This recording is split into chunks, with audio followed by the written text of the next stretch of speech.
When we're talking about resistance, okay, we're looking at that the idea of electrical resistance is the concept of a component or an object in a circuit that's going to slow or hinder the actual flow of electricity, okay, or electrical current. So the less electrical current that's actually flowing through a circuit, the less energy you're actually using, right? So it makes sense when we say that resistance actually lowers the amount of energy that you need.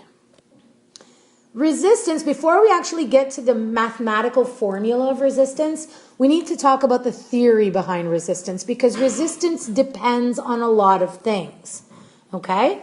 When we talk about the nature of a substance, what we actually mean here is that things that do not conduct electricity very well, okay, things like stuff that's made of ceramic or carbon-based stuff, also known as semiconductors, well, they make very good resistors because they really slow the actual flow of electricity or electrical current through a circuit.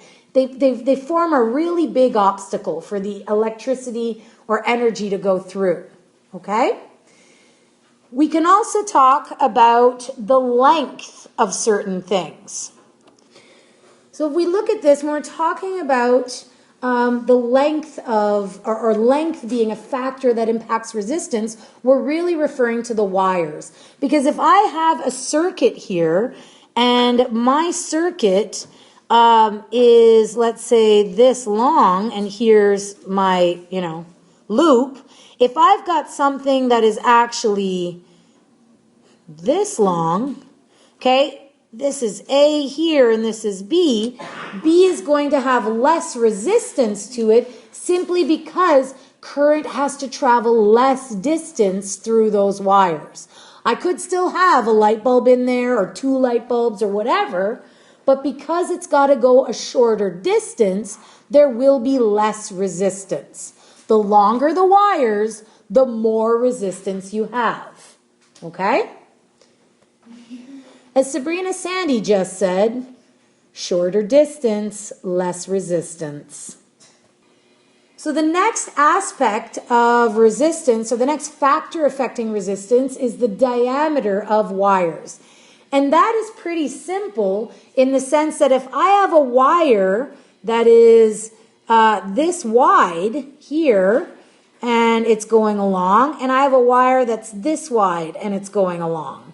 Okay, the wider actual wire will let for more bits of current going through it at any one time. They won't have to all get one behind the other to travel through the actual wire. Here it's going to take a lot longer because there's less space. So the wider the actual wire, the less resistance you have. The shorter and wider, the better. Okay, the longer and narrower, the more resistance you have. Okay, so if you want less resistance, you're going to make things be short and wide. If you want more resistance, you're going to make things be long and narrow. Because if you want it to be energy efficient, which one would be better? Think about that. The final actual or factor that affects resistance is temperature. And it might seem like it's counterintuitive that the warmer a resistor is, the more it's going to resist. Because normally you would think if something's cold, it's not moving, it's going to be a bigger obstacle. It's going to be in your way more. But in reality, when we're talking about materials, okay, the warmer materials get, or substances get, the warmer atoms get, the more they want to move around. So if you have this ceramic substance and you're heating it up, okay, it's going to get warmer. And as we do our circuits, you're going to see these resistors, they get warm to the touch. Okay, as current is going through them, you can actually feel them getting warmer. All right? The warmer they get, the more they're hindering the actual current going through, and the greater resistance they're providing, because those particles inside, those atoms want to move around. Okay? you look at page 154, you're going to see that in order to calculate the resistance in a circuit, okay, you're looking at the concept of mathematically calculating the resistance is done using something called Ohm's law. Okay, an ohm, OHM, is the unit of measurement for resistance. And ohms, unlike all the other variables that we've learned about so far, an ohm is actually symbolized by its Greek letter omega. All right? Ohm's law states that the potential difference running through a circuit is going to be equal to the current intensity times the resistance of that circuit.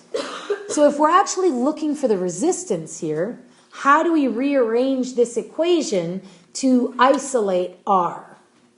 R is resistance. What do we do? V divided by I. Okay, well, I have to get rid of what on the R side? I. So how do I get rid of the I?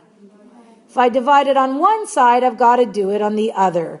So that ends up canceling these guys out, and I end up being left with R is equal to V over I. Do I know what V stands for? What does it stand for?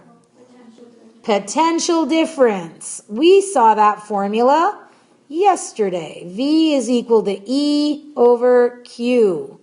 Okay, what does the I stand for? Current intensity. I is equal to Q over delta T. So in this formula, I've already figured out a different way to calculate V, and I've already figured out a different way to calculate I. Okay, we're starting to see more and more of these variables repeat. But this formula here, Ohm's law, okay, so an ohm is equal to a volt over an amp, okay, or a volts per amp, all right? Now, this is the only formula that gives you resistance. Unlike current intensity or potential difference, and we're going to see current intensity and potential difference pop up again and again. We're even going to see time and energy pop up again. But resistance, this is the only formula for it. It's Ohm's law. All right? So if ever you have an equation here or a problem that has resistance in it, or you are looking for resistance, you will need V is equal to IR. Okay, you will need that formula. It will play into it.